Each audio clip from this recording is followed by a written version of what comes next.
Councilmember Clark. Here. Councilmember Morgan. Here. Councilmember Peterson. Here. Vice Mayor Brooks. Here. And Mayor Brown. Here. Please join us in the Pledge of Allegiance.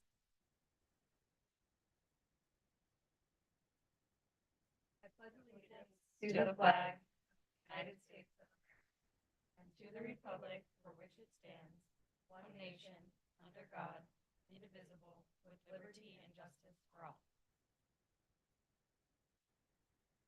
All right. Do we have any additions or deletions to the agenda today? Staff has no changes to the agenda. Okay. Item 3, any additional materials?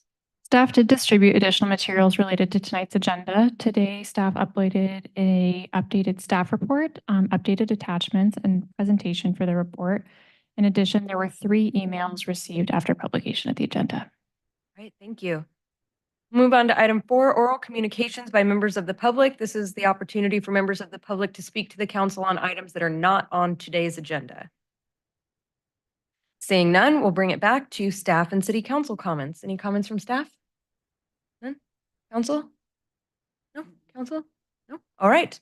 We'll move on to the business of the day. General government public hearings, item 6A, update on the wharf resiliency and public access project. And I'll turn it over to Jessica. Hi, good afternoon, Mayor and council members. The first few slides of the presentation are for a brief overview, just for the benefit of anybody who may have tuned in over the past couple meetings. So next slide, please. So the current wharf resiliency and public access project is accumulation of many years of planning and fund seeking and funding awards to improve the resiliency in the future of the wharf. Key project elements are widening the wharf, fixing and pilings and deck replacement, restroom addition to really ensure the wharf's long-term resilience. This was publicly bid last summer, and Cushman Contracting won the award for this project and started construction in September of 2023. The remaining scope of the resiliency project, currently the widening portion of the project has been completed, and so has the installation of the restrooms at the base of the wharf. Remaining to address is the buildings, their potential demolition, which we will speak to at length this evening, repairs to the head of the wharf, items for the Capitola Wharf Enhancement Project, and then some other minor items related to the scope of the resiliency project, such as plaque replacement, installing of the security gate, and improvements to the floating dock. Even with the work we're speaking about this evening, project completion is still anticipated for fall of 2023. And then after the project's completed, there will be a future visioning for the wharf and a full public process to look into the future and see what we want out on our facility. Next slide, please. Also, small recap of the building assessments. These were completed in January and February of this year when we had full access because the broken span had been repaired. The Wharf House restaurant is obviously in the most dire situation. It is currently a significant hazard. It has severe structural deficiencies. It's missing that seaward wall. And myself and the building official and an outside source have all confirmed that this building should be torn down. Next slide. Similarly, the boat and bait shop also has severe structural deficiencies confirmed by an independent engineer, and as we spoke about at the last meeting, should also be demoed. Next slide, please. So as a recap, the building demolition process is not just the removal of the building. It starts with content removal. This past weekend, Boat and Bait was able to go out there and take the vast majority of the contents in that building. We were working with them to receive, for them to receive the rest of their contents that they were not able to get this weekend. And then also content removal from the Wharf House, which is a little more complicated given the fact that that building isn't stable, but we are also working with the proper business owner there as well. There are hazmat challenges. There's specifically asbestos in the Wharf House building, and then also some fuel issues associated with the boat and bait operations that all have to be taken care of in a special manner. Then there's the building demolition itself. Staff is in the process of getting emergency permits to do this work. We anticipate to have them next week. There's really the inability to use your typical heavy equipment just due to weight restrictions on the wharf. So while you would typically get a very large crane and a one of those giant poles that you see on TV to like knock down a building. You can't really do that on the wharf. You don't want things going into the ocean. It really just can't handle that weight. So it really will be reliant on manual labor versus mechanical labor to do this demolition. And then also the debris management, similarly needing to use small vehicles to transport the debris from the buildings back to the base of the wharf into dumpsters, and then those dumpsters being continually turned over because that is a small staging space there with also residences. Next slide, please. I think this is the last recap slide. So preserving these buildings really aren't feasible. The extensive repair needed, particularly to the bait shop, would require lifting the building and then rebuilding the foundation. It's unlikely that that building would survive that process. And then even if it did, you would need to address all of the non-compliance issues in the current building code. So that associated high cost really makes it financially impractical to rebuild these buildings as they are. Next slide, please.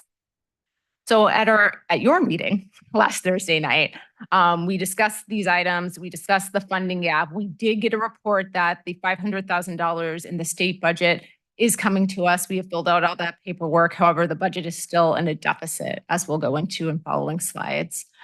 Council directed staff to remove the Portland Loo, which was the small restroom facility to be between the buildings at the head of the wharf for cost savings, and then explore alternative bids. We had reported an estimated cost of about $1 million for the demolition work, demolition being that whole slew of items that we described in a previous slide. Next slide. So the recommended approach for demoing these buildings in tandem with our ongoing project is to obtain these emergency permits, to initiate a change order with our on-site contractor who's already mobilized, has equipment and personnel out on the wharf, which is Cushman, to execute the demolition of these buildings concurrently with the project so the project can continue moving on, also do the repairs under the building once they're the buildings are demoed, and the duration of this work to be added to the work that we already have going on is 6 to 8 weeks. Then again, yes, repairing the, doing wharf repairs under the buildings, and then upon completion of that demolition, resuming the project and being complete this fall. Next slide, please. So this is the table that was included in your staff report. It's really quite detailed. I will go over this one line by line. Please feel free to ask questions. So there's many parts of this demolition cost that Cushman has to be involved with, kind of regardless of who does the demolition work. So the staging and coordination, as you know, the staging area for the wharf project is really small. It's limited to that parking area that's adjacent to residences. And this would be a significant different operation to what's currently being done. A demo is very different than obviously building a wharf. So it's supporting a different type of construction mechanism.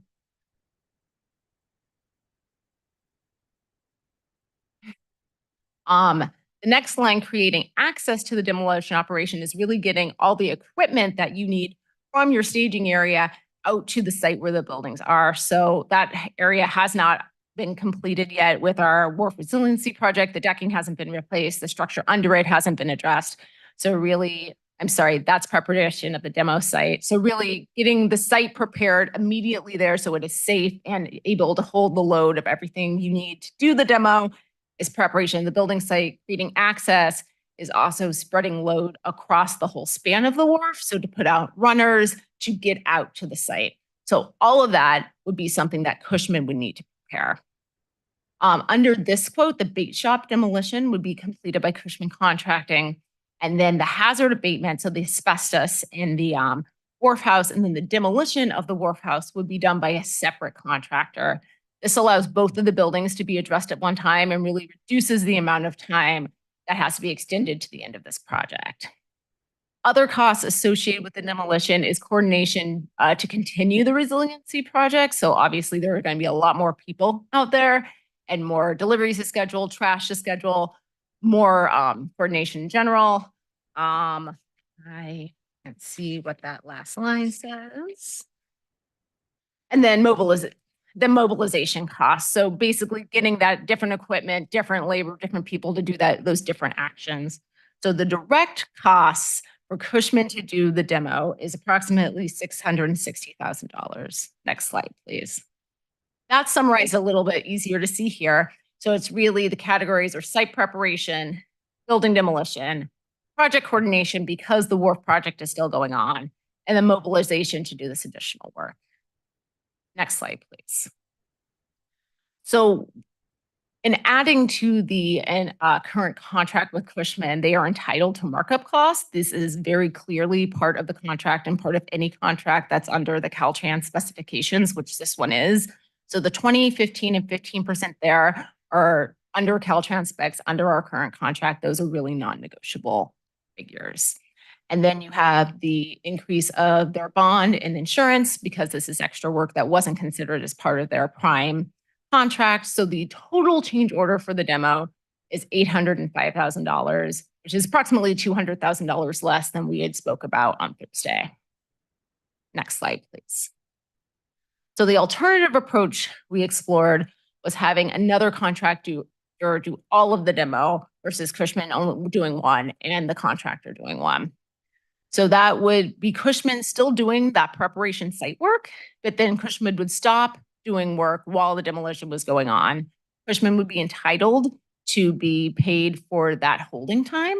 And the estimated duration of this based on the quote that we received from Coastwide Environmental is 2 to 3 months. Cushman would then, after the demolition is complete and that contractor would demobilize, Cushman would come and do the repairs underneath where the structures once were. And then after that, resume the resiliency project. Next slide. So the direct cost for this was also in the staff report. It's those same first items or the same site prep that we had discussed before. Then you have the bait shop demolition, hazard abatement, and the wharf house demolition. And those are quotes from, again, Coastwide Environmental. And then the direct mobilization costs for Cushman, which are related to the work that they would be doing. For a total direct cost of about $480,000. Slide, please. So this is the site preparation summary, building demolition, mobilization. Next slide.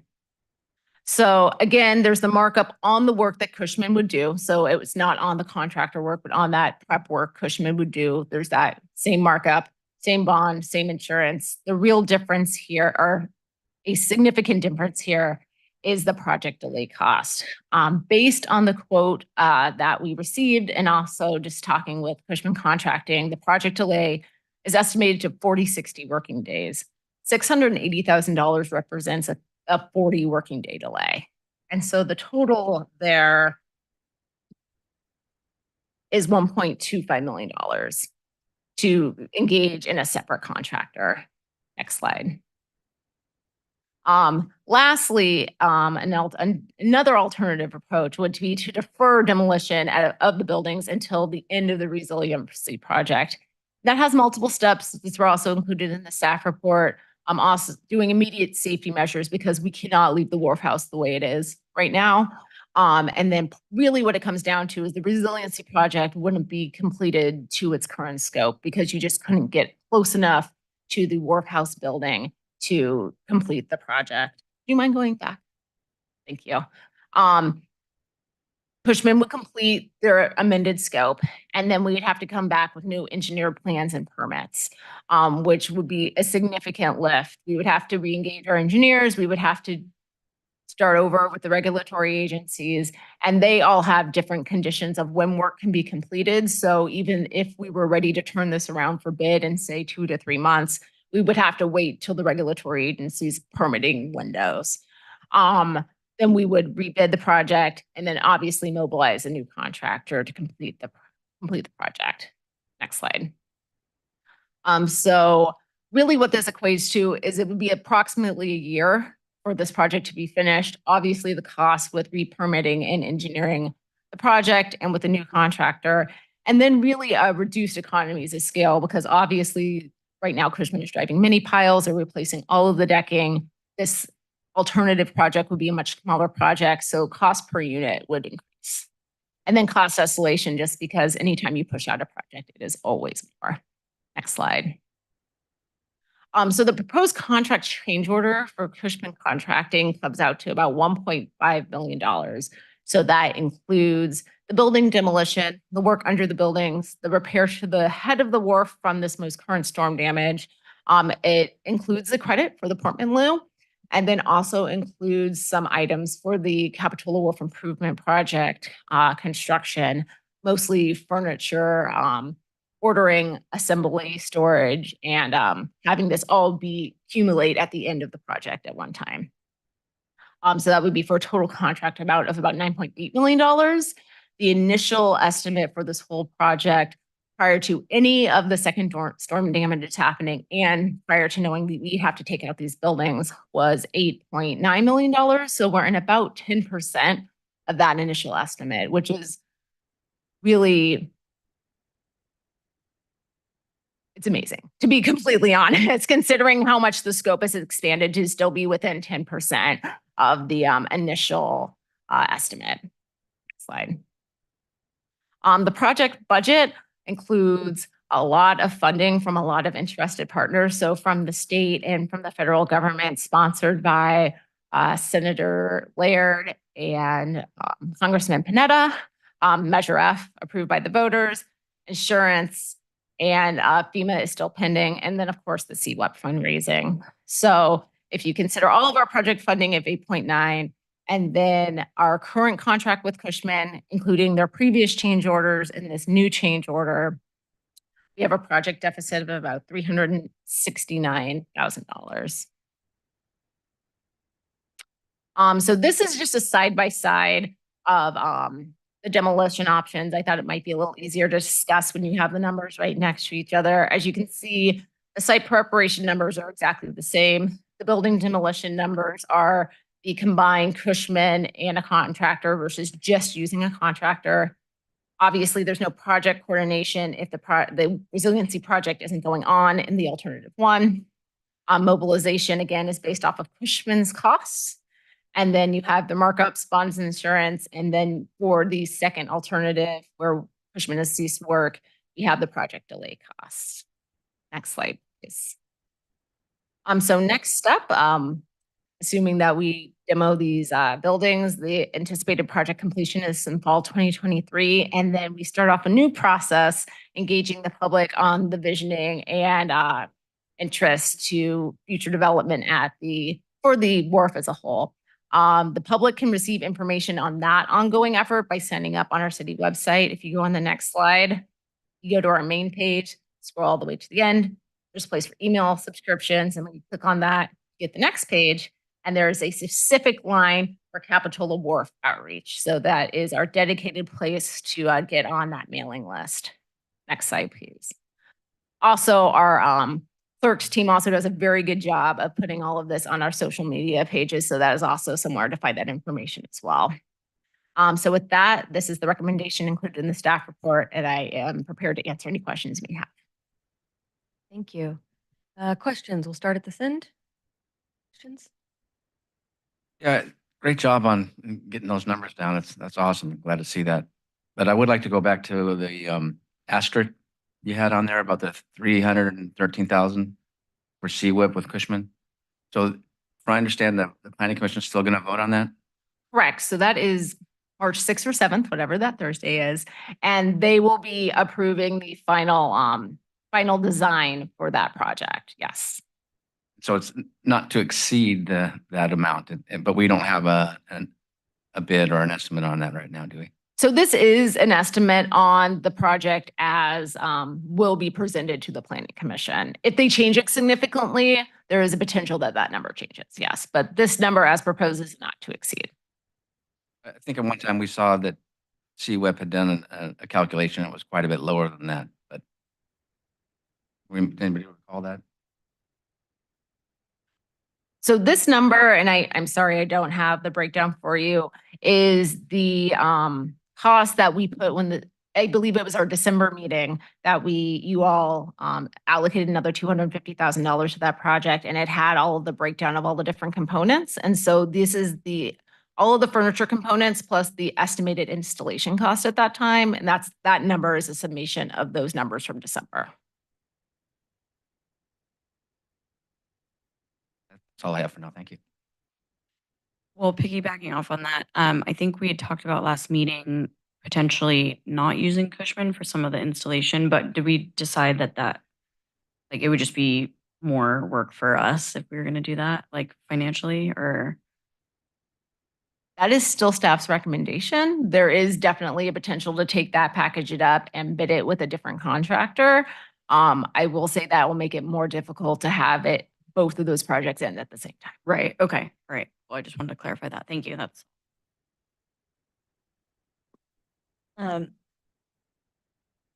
I just want to be clear that the CWEP funding has nothing to do with the funds that we're allocating for this additional project, right? CWEP has been allocated, there's fish shop designs and lights and benches and all of that. So what we're seeing here has, even though you're including the budgets just for presentation, we're not utilizing any of those funds for this additional change order.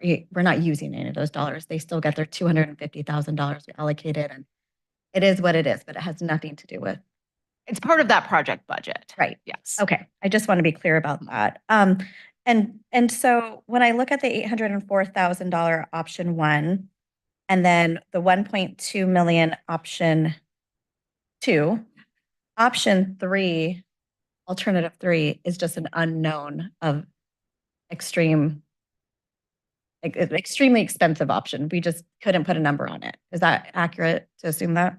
It would be really difficult to give you a straight face number for that right now, but I can assure you that it will be significantly more expensive than completing the project now.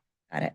And then can you just, because I don't know anything about markups, and you've mentioned briefly that it's a non-negotiable, can you just give me a brief definition of what markups are and why we can't, I'm all about negotiations. So I like Sure. having some flexibility here. And if there's an opportunity or some begging and pleading that we can do to advocate for ourselves. Sure. So Julie, if you could go to like slide 10, that would be helpful.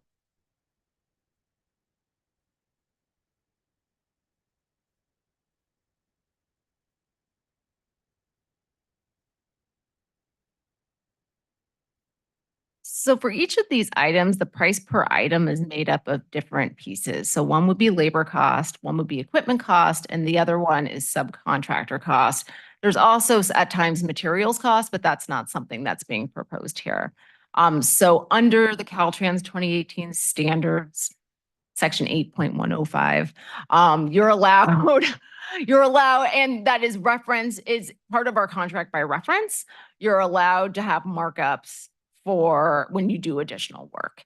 And so the labor markup is, 20%. The materials is 15%. Materials and equipment is 15%. And then the subcontractor is also 15%. And the reason that's in the code, it is allows for profit basically for the contractor. But that's something, right, that's in the contract by reference, not really negotiable at this point. Okay, and then I just want to confirm that we actually did receive a bid from Cushman, 100% confirming that those markups are accurate and the $804,000 is on point. Is that true? Correct, 804,880. Yeah, so we actually have the bid or the bid in place. Okay, and then my second question is just more looking forward because I know that's really important to the community. We know that these buildings need to be torn down. There's no such thing as a Band-Aid on either one of these buildings as an option. Moving forward, there was a couple sentences you had on there of involving the community in deciding what's to be next. Are we anticipating that you said fall of 2023, but I know you're talking about 2024 because that would be amazing that we had this done last year. But are we anticipating starting those conversations earlier than the ribbon cutting ceremony of fall of 2024 and kickstarting that, or are we going to wait until after? So we're going to be talking about the council's goals for this next year coming up. I think it's in 2 weeks from today. And so I think that's kind of the opportunity for the council to weigh in on sort of what the priority is and where that process will fit.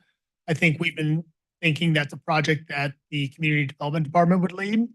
So I think it's going to be kind of up to council's discretion about sort of where that project's going to fit in the overall priorities for community development. And then just for clarity's sake, we're over budget by $300,000 or so on the project. Can you just tell me a little bit about the true impact of that on our overall city budget? And, was this something we had anticipated the project being more, but we did not anticipate two horrible storms. So can you just touch on that? And I know we'll get into it in the goals, but I just know there's a lot of folks listening here about how this impacts our Sure. overall budget. So as the council will recall, prior to last meeting, we had about $2 million in fund balance. That was made up of 500K in sort of the fund balance buffer that we've used in the past. A little bit less than $1 million the council set aside for a future infrastructure project. And then I think some additional cash that was available for use. We adjusted the budget this last week and we needed to adjust the budget down by about 500K. So it took our sort of fund balance position down to about $1.5 million. So with this transfer, it's going to approximately take our fund balance position down to, I think, around $1.2 million. That's fund balance.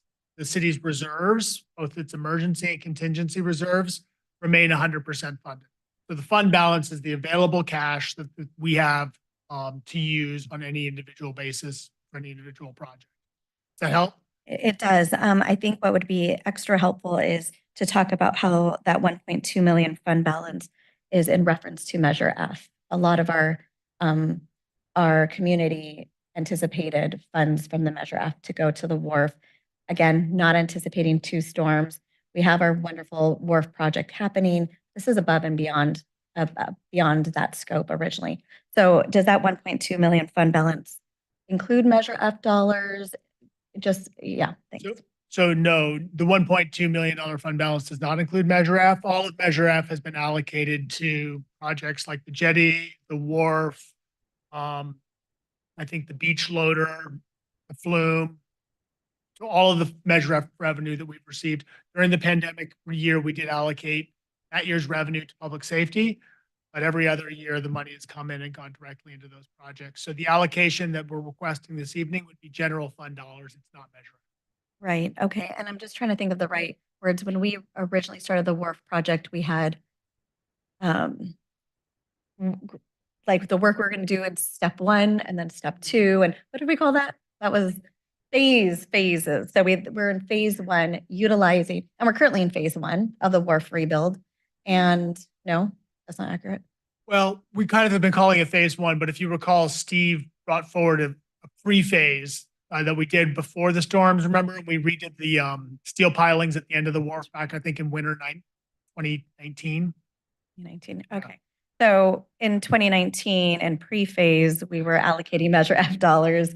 In phase 1, we've been allocating Measure F dollars. And we obviously aren't into the next fiscal year yet to utilize new Measure F dollars. But our budget meeting is going to be happening in a few weeks to talk about that with a $1.2 million fund balance. Okay, those are all my questions. Thank you. Yeah, I just had a question about the FEMA reimbursements. Like, how much are we expecting, or is there a timeline for that, or any idea of, what we can expect? So FEMA is an ongoing process. I will say they balance it against, your insurance payouts, so you don't double dip. I will also say that our past storms here in December of 2023 have a statewide emergency. So not a federal emergency, but a statewide emergency associated with it. And we have a applicant's briefing for that at the end of next week. So there's also potentially funding there for specific damages from this past winter. It takes a very long time to get money from FEMA. It takes a little less time to get money from the state from emergency purposes. So I wouldn't count on having money in hand for that for probably at least another year. Do you have like a rough estimate of how much we can expect in approximately a year or two? If they fully reimbursed our costs, which they may or may not, I would say a maximum of about $850,000 and probably at least 600. But that's kind of based on still being in the middle of the process. So when FEMA comes in, we'll actually be under budget by around 300, right? I think that that's a positive. I mean, it's possible. Half full. Possible. I mean, I don't know if you just saw the county just had to make an announcement that a lot of their COVID funding was denied from FEMA. So there can be twists and turns in the FEMA reimbursement process. And this, as Director Khan said, this most recent disaster in December wasn't declared a FEMA disaster. So there's a lot of different nuances to it, but we do have some great allies in FEMA who've been supporting the city. And, you know, I think if we can work well with them, that there is definitely a chance for a significant reimbursement here. Thank you. Thank you. So I have just a couple questions. So first, I am happy to see that between Thursday, when our overall projected project deficit was $1.2 million, and now it's $369,000, that's phenomenal. I know I'm seeing that the demolition costs themselves going from about $1 million to $805,000. I see that 200,000 difference is from our removal of the Portland glue, but the overall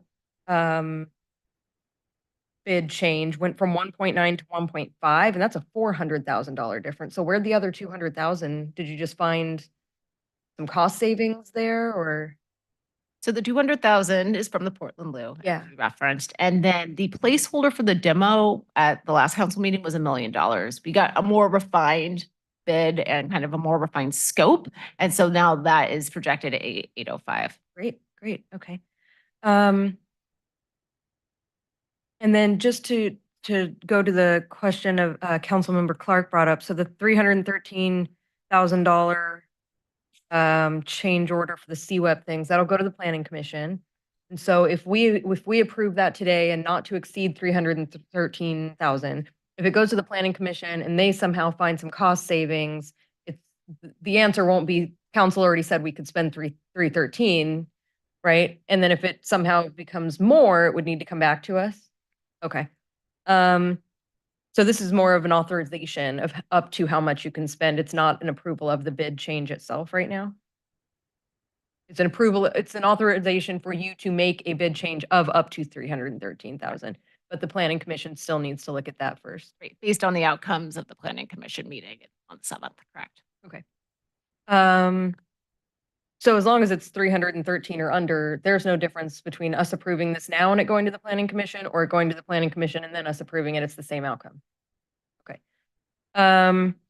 What does the next month look like? So I know we're kind of looking at timelines and 6 to 8 weeks for this and 2 to 3 months for that, but just looking at a linear timeline from here to, say, April 1st, the next month, when are people going to start seeing buildings come down if we approve this today?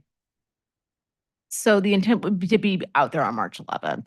So the abatement of the wharf house would have to be shored up and abated. So that would be the first step of that. And then if we go with the staff recommendation, they would both be coming down at the same time. So the first visual would probably be the boat abate. And that would be on March 11th, or that would be, if March 11th is the abatement, how long does that take? I'm just trying to get a sense of when we might want to warn people. It's going to be visually jarring, I think. And I'm just trying to get an idea of when we might want to let people know to expect that. And if we don't have that answer now, that's fine. But if at some point we could get some kind of timeline of when we can expect that people are actually going to start seeing buildings come down. You can definitely provide that. Thank you. Okay, yeah, and then, yeah, when we can expect to see that start, and then when we might expect to see it done. Just no more buildings there on the skyline. Okay, I think those were my questions. Any additional questions from council? Yeah, go ahead. I want to bounce off of that a little bit, because you're absolutely point on or spot on about the buildings coming down. And are we going to have our historian Deborah? I was like looking, I was pulling all of your thoughts there. Deborah, go out and take photos. Do we have anything ceremonial in place or something that we can get some historical footage on that for our museum and such?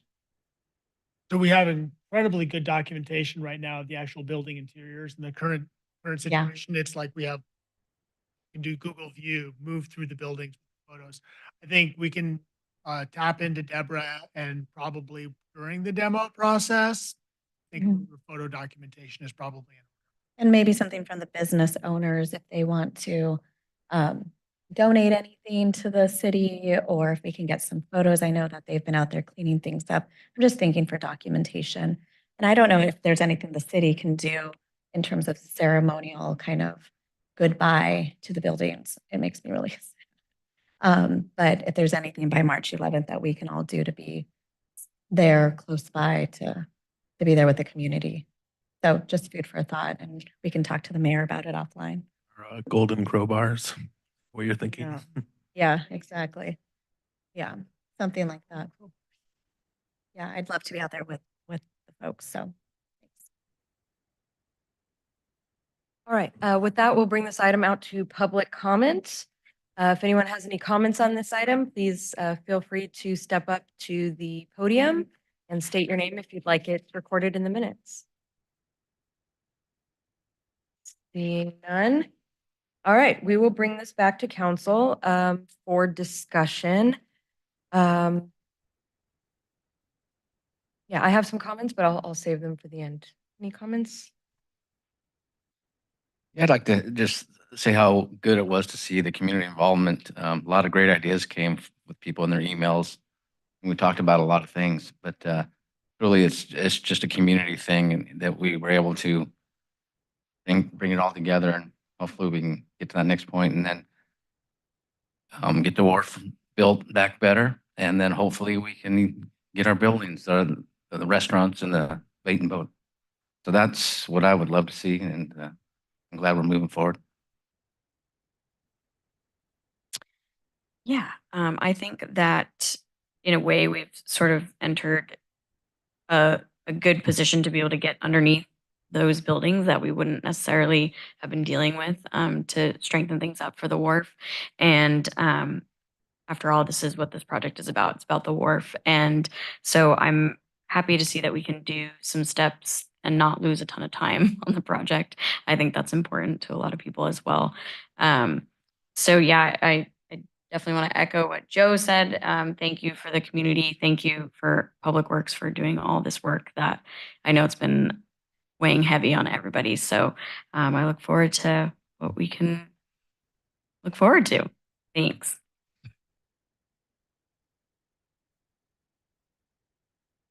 Yeah, I guess I just want to say thanks for taking the time to make sure that we, did this process right with the assessment and the bids. And that it's unfortunate that these buildings have to come down, but I'm looking forward to the visioning process and getting more businesses back on the wharf. And hopefully they will be a little more resilient to future storms. And I would just add that there's something special about what we see in the room this evening. So I know folks can't see behind us, but our entire staff is here who have worked endlessly and will have to continue to work really hard because this project is far from completion. Not far. The light is at the end of the tunnel. But so I just really want to say thank you. And we don't get to see all of you late at night on our regular council meeting time. So thank you for being here, and thank you for being part of this journey with our community during these really, really hard times. So we thought January 20, what was that first storm? 22? I'm getting my years mixed up. That's how bad it is. This has been rough for all of us. So I know it's hard for the community. And yeah, so and thank you, Jessica. Your expertise shines brightly through, and your leadership really means a lot. So thank you, and thank you to our city manager. So the recommendation this afternoon, unless are we good? Okay. Is to approve change order 5 to Public Works agreement with Cushman Contracting for Wharf Project in an amount not to exceed a lot of money, $1.5 million, and adopt a resolution amending the 23-24 adopted budget to allocate an amount not to exceed $369 for additional project expenditures. Has anything changed since our conversation? I don't think so, right? We're good with the CWEP stuff. Okay, so I'll go ahead and make a motion to adopt staff's recommendation this afternoon. I can second that. All right, we have a motion and a second for the sake of discussion. Any further comments on this end? No? Any further comments on this end? Okay. I just want to make a couple really quick comments. As mentioned, thank you all for the community involvement. I know our hearts all kind of have collectively sunk in hearing that we were going to be losing these buildings. And now we're going to move forward in a process together and what comes next.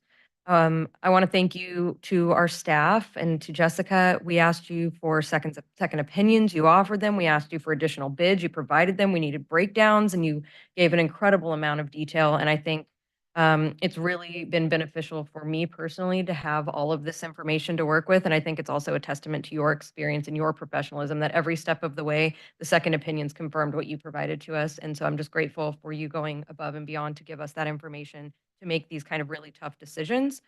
I'm happy to see that the cost savings that we're looking at today has brought the change order down well below 15% to the kind of 10%. That is also, I'm really glad to see that. I know that there's still some uneasiness about what comes next. This is one of the first steps. I've been in conversations with the governor's administration about seeking funds for interim options and long-term process and procedure. We're hopeful that this will be of benefit to us as we move forward in this process. In the meantime, I think we have a motion and a second. All right. We have a motion and a second. All in favor, say aye. Aye. Any opposed? Any abstentions? Motion carries unanimously. All right, thank you, everyone. That brings us to item 7, which is our adjournment. We'll adjourn to our next special city council meeting on March 6th at 6 p.m. Until then, take